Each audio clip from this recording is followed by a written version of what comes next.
Exposing CSGO's criminal underworld. All the criminals in the chat right now, Monka W. The CSGO market has a dark side you probably shouldn't get involved with unless you're willing to deal with the worst types of people on this planet. From scammers to cheaters to real criminals buying unicorn stickers on the marketplace with dirty illegal money. In this video, we'll be exploring many different ways criminals use items to make money, cool. starting from the most trivial activities to ones that threaten the very existence of the Steam marketplace and the Valve Corporation itself. Yeah, told you it was gonna be dark. Anyway, grab a drink, grab a friend, get comfortable, you know, and follow along as we explore the murkiest corners of CSGO that you're not supposed to be aware of. Oh, and by the way, legal disclaimer, don't commit crimes. Let's see it. Guys, we're giving him a chance. I think it's new CSGO YouTuber. I like to see new videos. I want to see what's up. Scamming. ohnepixel, thanks for subbing. I think for all the subs, the easiest and most common way for criminals to start making money on CSGO is obviously by scamming. You guys are probably well aware of them and the methods they use. We've seen quite a few on this channel already, ranging from sending out fake trade offers, to impersonating marketplaces bots, to pretending to be reputable cash traders and convincing their victims to just send them their items. Though this last one probably requires a few months at being a scumbag to be successful. These kinds of scammers mainly use social engineering to get what they want, so basically by just exploiting vulnerabilities in the human mind, like lacking experience or being too trusting. They usually operate. I remember we interviewed one of those people on stream. I think I deleted that VOD. That was one of the only times I deleted a VOD. Why? Because everybody went crazy and was like, how do you like give those people a platform? Like I interviewed like 4 different scammers. I don't think I gave them a platform. We just made people aware of what's going on. Like I wanted to get into their mind, just how like Vice talks to like criminals as well, drug dealers and shit, right? That stream was cooked. Those people had zero remorse. I asked like, did you ever feel bad or something? Because they said that sometimes they have people in their friends list, right? They meet them in matchmaking. They see that they have expensive skins, they add them, they say, hey, do you want to play together? Over 1 year of like playing games with them, trying to get into their mind, becoming a friend, then they pull an exit scam. Then they just take their skin, they don't care. Jesus, and they had zero remorse after that, zero. Crazy. Right alone, though sometimes we can see them form group together so they can vouch for each other, for example, the infamous Georgian kids, but they rarely have any technical skills, so they're not really the sharpest tool in the sheds most of the time. Which is what makes them different from the next type of scammer on this list. Phishing. I want to see what he told to this because we have some insights. Phishing scammers to be a little more sophisticated than the social engineers we've just talked about. Phishing operations require some actual technical knowledge, like setting up websites to steal user credentials, creating bots, automatically cancelling and resending fake trade offers to victims, and scripts that can mass send out friend requests to anybody with a somewhat valuable inventory. You can click the video on the top right if you want to see how phishing websites actually operate behind the scenes. It's also important to know that there are 2 types of phishing scammers. There are the site owners and the workers. The workers are those who talk directly to their victims and spread the phishing links they're provided for by the owner, who just manages the entire scamming infrastructure, so the web. It's a whole hierarchy when it comes to phishing scams. We had the scammers show their dashboard of the API scams like that were going on. I don't know if it's still this way, and it's basically people owning a whole service around like phishing scams, and then there's the puppets below it. Those are the people that reach out to you with like fake websites and stuff. At least that's what happens mostly, as far as I know, that then try to get people to use their link, and it's kind of like an affiliate system, you know? If you phish somebody using your link, you get like a percentage of whatever the like got scammed in fucking thing, but it all goes over this one website, over this one dashboard, and then there's people just using that to scam people with and try to like get as many people like under the link, and they can see who's under their link, you know, who's registered, whose API key they got, and everything. It's a whole affiliate-based system. It's crazy. Website, the bot, and the cashing out process. Workers are usually paid a cut of whatever they manage to steal. So as you can see, it's a nice little scamming enterprise they got there, so maybe we'll see them be traded on the stock market as an actual company in a couple of years. Speaking of market, I don't think this is too common knowledge. The problem with being a scammer is that it's a little too personal. Like, you're literally stealing from somebody who's probably struggling just as much as you are, just in a different country. You have to be a pretty cold to be a successful scammer, which isn't every criminal's cup of tea. Therefore, some are more drawn in less personal activities, like market manipulation. Market manipulators would be looking for any item that's so ugly and undesirable that there's almost no demand for it, but that's still rare enough to also be in low supply. They would then buy as many of them as they could, driving the market price up artificially. Gambling and trading sites, who had pretty unsophisticated ways of pricing items on their site at the time, would see that a particular item's price had gone up on the market and would then adjust the price of said item on their site accordingly. And that's when manipulators would dump their entire supply on the site, unfortunate enough to fall for the fake price, and trade it for more desirable, but most importantly, accordingly priced items. This method used to be an issue back in the days when CSGO wasn't as big as it is, but the introduction of the 7-days trade hold in 2018, gambling and trading sites using more sophisticated technology to price items accurately, and the CSGO market just growing and becoming less susceptible to blatant manipulation made it so this method isn't as profitable as it used to. This still happens. It's a whole, it's like a mouse and cat game. It's the whole time, like, I don't know, pricing operators trying to like find every single like market manipulation that's going on and everything, you know. But nowadays it's pretty much fixed. I don't know. Back in the day, I remember every single site, if I'm not mistaken, used Steam Analyst. This was like the key pricing tool. You probably remember that as well. You used this probably back in the day for just like getting prices on the skin, right? You didn't pay 90% buff for cash trades. No, you paid like whatever percentage of Steam Analyst price, like, I don't know, 70%. I can't remember the percentage that it was. This was back in the day the #1 price thingy, and sites also relied on that. But they're not the best at seeing item manipulations. Things got dumped onto CS deals, onto all those trading sites similar to CS Money. Match fixing. Ooh. The CSGO professional scene isn't immune from morally dubious individuals looking to make a quick buck. Match fixing is basically a pro team betting against itself on an upcoming match and then intentionally throwing that game to claim the winnings from betting.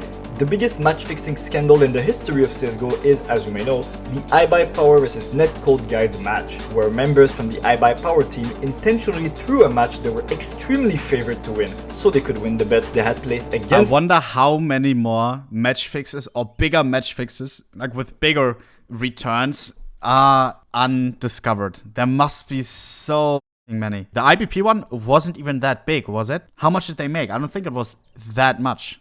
Themselves on CSGO Lounge. They made in total around $10,000 from this. Yeah. So each player barely made like $1,000 from the scheme. Of course it's a lot, but for match fixing, holy. Of course, this was back in the day as well. I don't know, probably nowadays. I don't know. I think that, I don't know, there may be much more going on now. This was a few months later though, and every iBuyPower player except one who had not accepted his cut of the heist was permanently banned from participating in any event organized by Valve in the future. 10k to destroy your career. Destroying the careers in esports. Match fixing is obviously still an issue nowadays, but it seems to be taken more seriously by authorities now that esports is getting more mainstream attention. So yeah, good luck out there, you wanna be match fixers. Copyright violation.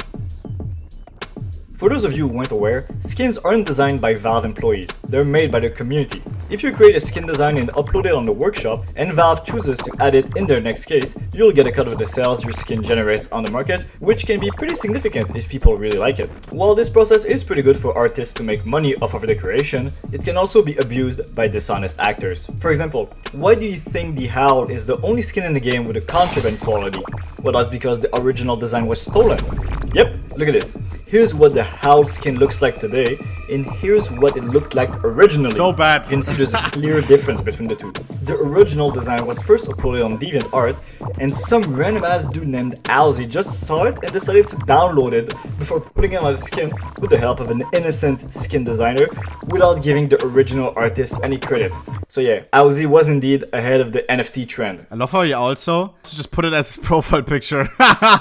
Who went all the way. Not even his art. Any credit.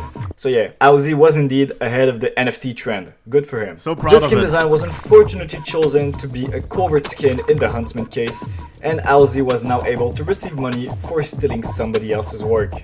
For about a month before the original artist saw what happened to his creation and filed a DMCA takedown against Valve for copyright violation. Valve quickly removed the skin from the case, Owzy and the skin designer who helped him both were banned, and the Howl's design was changed to the one we see today, and the contraband quality was assigned to it. And while the Howl is the most notorious story of copyright infringement in the history of CSGO because of its impact on the market, it wasn't the only time hard thieves tried to swindle the community out of money. The M4 Griffin, the AK frontside Misty, and the Just Trolling sticker were all items based on stolen artwork, and they all received the same I fate. remember that. Do you remember?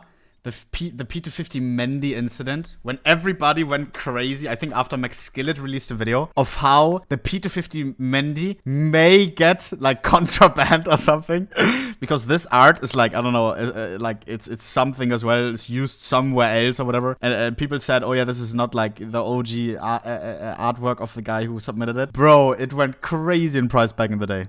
Paid as the owl, minus the contraband part, to the dismay of many market speculators. Check out this video from Jesus on the top right if you want to know more stories of stolen skin design. CSGO learned from this as well, because after this, I remember T-Rex, like a good friend, who's also the creator of Frostbite map from Danger Zone, and he also makes some skins. And he always keeps track, or he releases like stats of the percentage of new skins in cases that already had a skin in the game prior to this. And Valve loves to release skins from people that they already know. They're not potentially digging a new hole of like, oh yeah, this guy may be copyright like infringing, this guy, that guy. No, they're always taking like 50%, I think, in new cases, creators that already have skins in the game, where they already did their background check. So it's kind of hard if you're a new creator, like with the whole thing, if you just start making skins, they can trust those people more than just a new guy, you know? Gambling sites. Gambling is an activity that notoriously fits very well with criminal activity. Online gambling? Even more. Online gambling with unregulated virtual currency, Jesus. like skins? That moment! Oh my god, that moment is so stupid.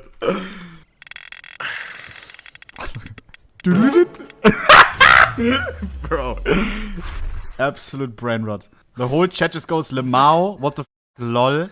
Yep. Virtually every CSGO gambling site operates within a grey market, with some sites going into borderline black market territory in their scumminess. For example, who remembers Team Martin and Pro Syndicates, YouTubers and streamers who were promoting their own gambling site named CSGO Lotto by pretending to only be sponsored by said site? When the actual illegal scheme got exposed, a lot of people thought these two might go to jail because of that, or at least receive huge fines as punishment. But instead they got a warning from the FTC, so basically just a slap on the wrist, and got away with it pretty much scot-free, except for a destroyed reputation and being the subject of an endless source of memes.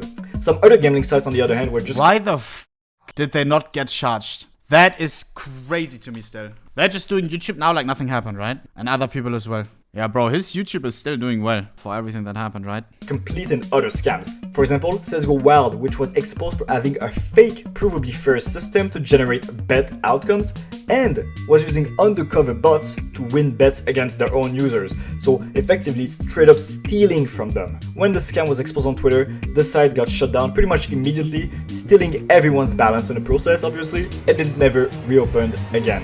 Good riddance. What a wild f***ing time, no? Money laundering.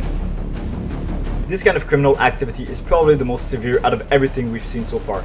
Like, don't get caught laundering money, buddy, because you'll be going to jail. There are many laws in place around the world to reduce the amount of money getting laundered, and companies caught not enforcing those laws, for example, implementing AML and KYC measures on their customers, can receive huge fines and a visit from the IRS. And trust me, nobody wants a visit from the IRS. Anyway, all this to say that Valve doesn't want to mess with the government, and especially not the IRS.